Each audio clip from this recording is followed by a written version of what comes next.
नमस्कार बच्चों, science Haryana YouTube channel में आपका फिर से स्वागत है। बच्चों, आज हम मैथ्स के सैम्पल पेपर का पार्ट 1 करेंगे, जो आपका सब्जेक्टिव क्वेश्चन से रिलेटेड है। इसमें आपके टोटल 13 क्वेश्चन है। तो आज हम करेंगे सेक्शन ए, जिसका फर्स्ट क्वेश्चन है आपका, दो क्रमागत धनात्मक पूर्णांक ज्ञात करें जिनके वर्गों का योग 365 है। अब हमें क्या लिखा गया, ध्यान से देखिए। क्रमागत, क्रमागत क्या होता है? लगातार, कॉन्जिक्यूटिव। तो क्रमागत है धनात्मक, यानी आपका नेगेटिव नहीं होना चाहिए, पूर्णांक पूर्ण अंक होने चाहिए, डेसिमल्स में नहीं होना चाहिए। तो हम इसको, जो चीज हमें निकालनी है उसको मानेंगे। सॉल्यूशन में है हमारे पास, माना दो क्रमागत धनात्मक पूर्णांक।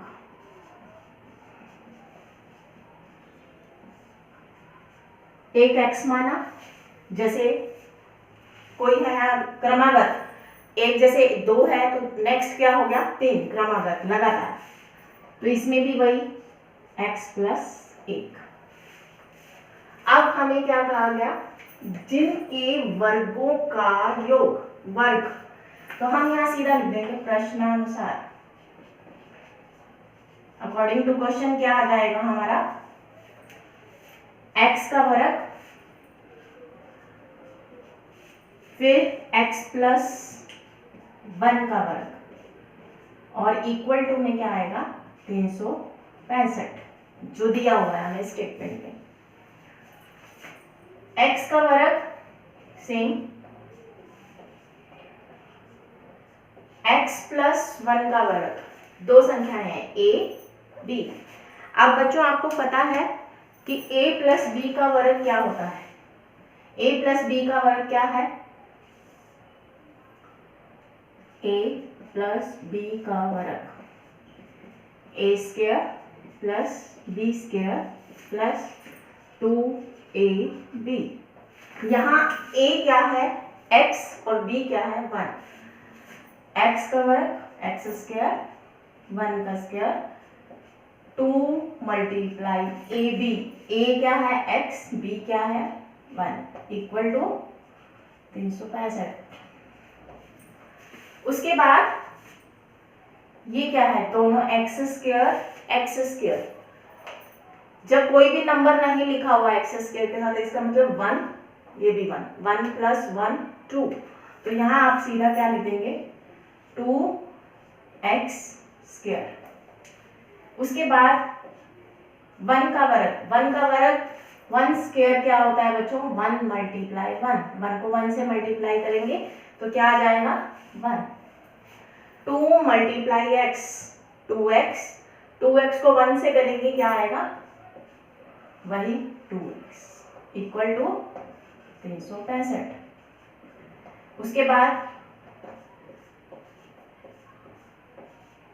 2x², अब x वाली स्टेटमेंट पहले लिखें, 2x 1 इक्वल के दूसरी तरफ जो भी संख्या है, जब हम एक साइड से इक्वल के एक साइड से दूसरी साइड पर उसको शिफ्ट करते हैं, लेकर आते हैं, तो अगर वो पॉजिटिव है, प्लस का साइन प्लस की है, तो इधर आके क्या हो जाएगी माइनस की।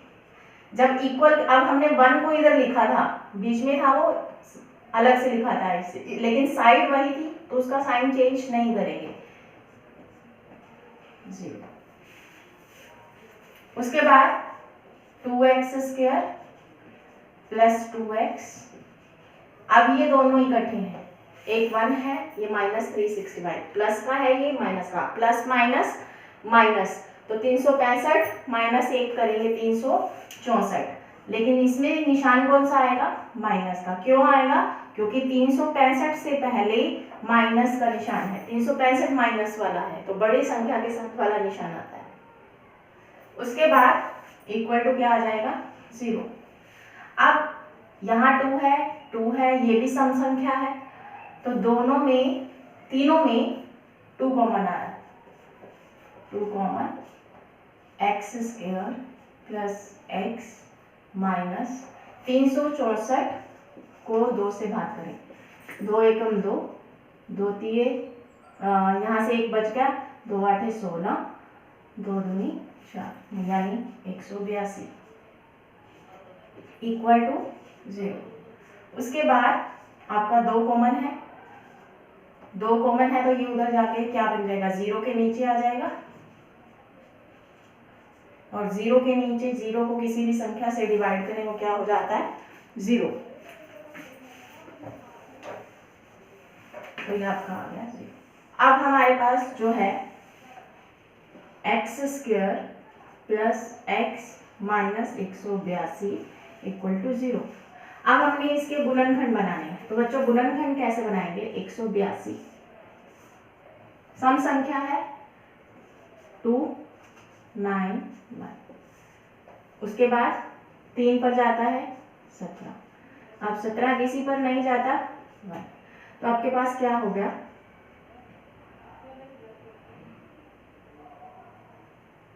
सॉरी ये 3 पर नहीं जा रहा, 1 8 2 2 9 1 13 पर जा रहा है, 13 7 91, तो आपका 13 7 91 आ गया। अब आप ध्यान से देखें तो 2 गुना 13 गुना 7, 7 दूनी 14 और ये 13, तो 14 और 13। अब यहाँ पर आपको पहले भी बताया है मैंने कि एक यहाँ माइनस है, जब यहाँ माइनस हो तो एक संख्या जो आपकी गुणनखंड की होती है प्लस की बनती है और एक माइनस की बनती है। तो यहाँ से 14 है और 13 है, इन तीनों की मल्टीप्लाई 182 आएगी, और दोनों की मल्टीप्लाई 182 आने के बाद दोनों को हम क्या करेंगे, माइनस करेंगे। माइनस क्यों करेंगे, क्योंकि यहाँ माइनस है, तो यहाँ से माइनस 14 माइनस 13, एक बीच में क्या चाहिए हमें, एक ही चाहिए। उसके बाद आप क्या देखोगे कि इसमें से कौन किसके साथ प्लस का साइन आएगा, किसके साथ माइनस। अगर यहाँ आपके पास माइनस है तो बड़ी संख्या के साथ माइनस का साइन, अगर यहाँ आपके पास प्लस है तो बड़ी संख्या के साथ प्लस का साइन। तो ये आपके पास आया x square plus 14x minus 13x minus 182 और इक्वल टू 0। अब इसमें x common, x plus 14 minus, ये दोनों माइनस के हैं, माइनस बाहर निकालेंगे 13 कॉमन आएगा, x प्लस 14 इक्वल टू 0। फिर ब्रैकेट सेम है तो x प्लस 14 कॉमन, दोनों में से x माइनस 13 इक्वल टू 0। अब x plus 14 equal to 0, x minus 13 equal to 0। x क्या आया, माइनस 14, 0 माइनस 14, x क्या आया 13। अब हमें क्या चाहिए थे, धनात्मक पूर्णांक, लेकिन ये क्या आ गया हमारे पास नेगेटिव, तो नेगेटिव है तो आप इसको नहीं लोगे, यहाँ क्या लिख दोगे, नॉट पॉसिबल या संभव नहीं। x क्या आ गया 13, तो अब हमने क्या माना था, धनात्मक पूर्णांक क्या थे x और x प्लस 1, तो धनात्मक पूर्णांक क्या हुए,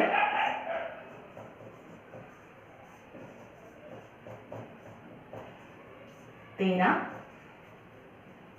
और 13 प्लस 1 14, ये आपका आंसर है।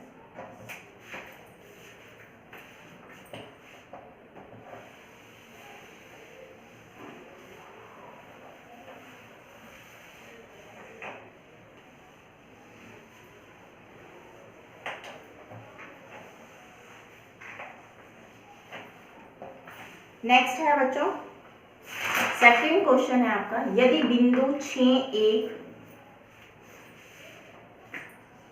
यदि बिंदु A दिया हुआ है 6 B दिया हुआ है 8 2, C दिया हुआ है 9 4,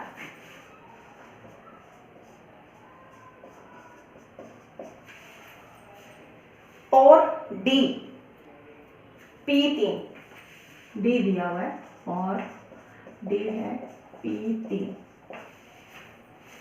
एक समांतर चतुर्भुज के शीर्ष हैं तो इसी क्रम में है, तो P का मान ज्ञात कीजिए। तो क्या है, समांतर चतुर्भुज के शीर्ष इसी क्रम में है,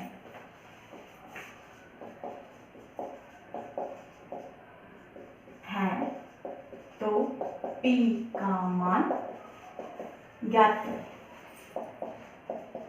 बच्चों, समांतर चतुर्भुज, सबसे पहले तो समझो आप कि समांतर चतुर्भुज क्या है। समांतर चतुर्भुज में इसी क्रम में A B C D, ऐसे A B C D, यानी कि A इधर, B इधर, C इधर, D, नो, कंटिन्यूअस है। ये शीर्ष दिए हुए हैं। अब समांतर चतुर्भुज में जो आमने सामने की भुजाएं होती हैं वो क्या होती है, बराबर होती हैं, ये इसके बराबर होगी। और क्या होता है, इसके जो डायगोनल्स हैं, विकर्ण हैं, दो विकर्ण हैं AC और BD, ये एक दूसरे को मध्य बिंदु पर प्रतिच्छेद करते हैं। समद्विभाजित, प्रतिच्छेद नहीं करते, समान दो भागों में समद्विभाजित, यानी ये जैसे O है तो AO और OC इक्वल होगा OD और OB, यानी इनके मध्य बिंदु इक्वल हैं।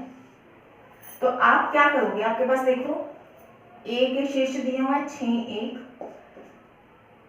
9 4 P3, सॉरी 9 4, ये आपका B है 8 2 और ये है 9 4, ये है P3। तो समांतर चतुर्भुज के जो विकर्ण होते हैं वो क्या होते हैं, एक तो इनकी भुजाएं समान होती हैं, एक इसके विकर्ण जो हैं वो एक दूसरे को समद्विभाजित करते हैं। तो यहाँ से आप देखोगे जो इसका आपका विकर्ण का जो पॉइंट है x, जो इसका निकलेगा वही इसका होगा x। इसी तरह हमारे पास, यानी इसका मध्य बिंदु ये वाला और इसका जो मध्य बिंदु है वो सेम होगा। तो यहां से हम क्या करेंगे, क्योंकि समांतर चतुर्भुज के विकर्ण समद्विभाजित करते हैं, इसलिए AC का मध्य बिंदु इक्वल टू BD का मध्य बिंदु। AC का मध्य बिंदु, AC का मध्य बिंदु क्या होगा, मध्य बिंदु का फॉर्मूला क्या होता है, तो मध्य बिंदु क्या फॉर्मूला है, x निकालने के लिए क्या करते हैं x1 plus x2 upon 2, y निकालने के लिए क्या करते हैं y1 प्लस y2 अपॉन 2, ये आप फॉर्मूला लिख दोगे मध्य बिंदु का। अब यहाँ पर AC में ये x1 है, ये x2 है, तो क्या आ जाएगा 6 प्लस 9 बटा 2, 1 प्लस 4 बटा 2, बीच में कोमा डालेंगे। इसी तरह BD का मध्य बिंदु 8 प्लस P बटा 2, 2 प्लस 3 बटा 2,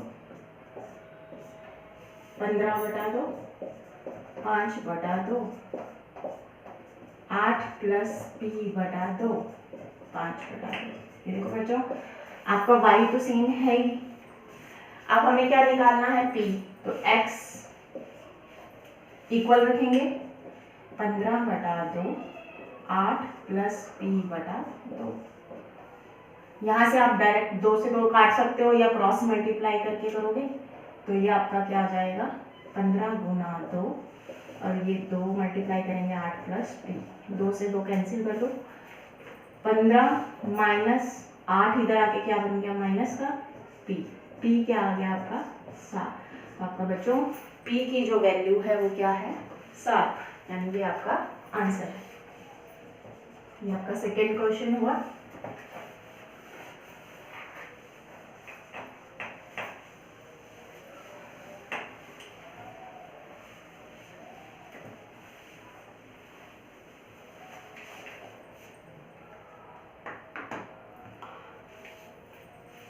थर्ड क्वेश्चन है बच्चों आपका, मान ज्ञात कीजिए। किसका मान ज्ञात करना है हमें? 7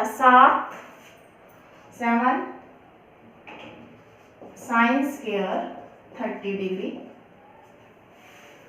plus 6 cosecant square 60 degree minus cot 45 square, cot 45 square. उसके बाद नीचे दिया हुआ है आपको sine square 60 plus cos square 60, sine square 60 plus cos square 60 का मान ज्ञात करें। बच्चों टेबल ध्यान है आपको, सबसे पहले सबका मान आप लिख लो। साइन 30 पे क्या होता है? 1/2। कॉसिकेंट 60 पे क्या होता है? कॉसिकेंट किसका रेसिप्रोकल होता है? किसका व्युत्क्रम है? साइन का। तो साइन 60 पे होता है आपका √3/2, तो इसका क्या आ जाएगा? 2/√3। इसी तरह कॉट 45 पे क्या होता है? 1। आगे है साइन 60 पे होता है √3/2 और कॉस 60 पे होता है 1/2। ये आपकी सारी वैल्यूज हैं, आप इसमें पुट करेंगे। 7 गुना 1/2 का स्क्वायर, 6 गुना 2/√3 का स्क्वायर माइनस 1 का स्क्वायर। नीचे साइन स्क्वायर 60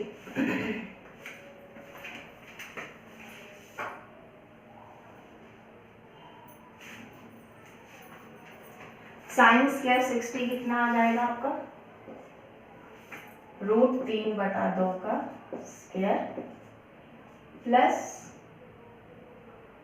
1/2 का स्क्वायर। ये आपका है 7 गुना 1/4 प्लस 6 गुना 4/3 माइनस 1। फिर है 3/4, क्योंकि वर्गमूल 3 का स्क्वायर क्या होता है? देखो आप करके, वर्गमूल 3 का स्क्वायर क्या होगा? वर्गमूल 3 गुना वर्गमूल 3, तो वर्गमूल 9, 9 का वर्गमूल क्या होता है? 3। या वैसे भी ये स्क्वायर है, ये रूट है, कट जाता है। कैसे कटता है? क्योंकि वर्गमूल का मतलब क्या होता है? 1/2, तो ये आपकी पावर कट जाएगी। तो यहाँ से हमारे पास 3/4 प्लस 1/4। आप बच्चों आगे आप सॉल्व करोगे तो यहाँ से नेक्स्ट स्टेप आ गया आपका 7/4 प्लस ये आपका 2 गुना 4 8 माइनस 1। नीचे 3/4 और 1/4 का एलसीएम 4, फिर 3 प्लस 1। नेक्स्ट है आपका 7/4 प्लस 8 माइनस 1 7 हो गया, 4/4 4/4 कैंसिल ही हो गया आपका। अब ऊपर का एलसीएम लेंगे 4, 7 के नीचे कुछ नहीं है 1, तो 4 एलसीएम 7 प्लस 28, तो ये आपका, और नीचे 1 है तो 28 प्लस 7 35, 35/4 आपका आंसर है।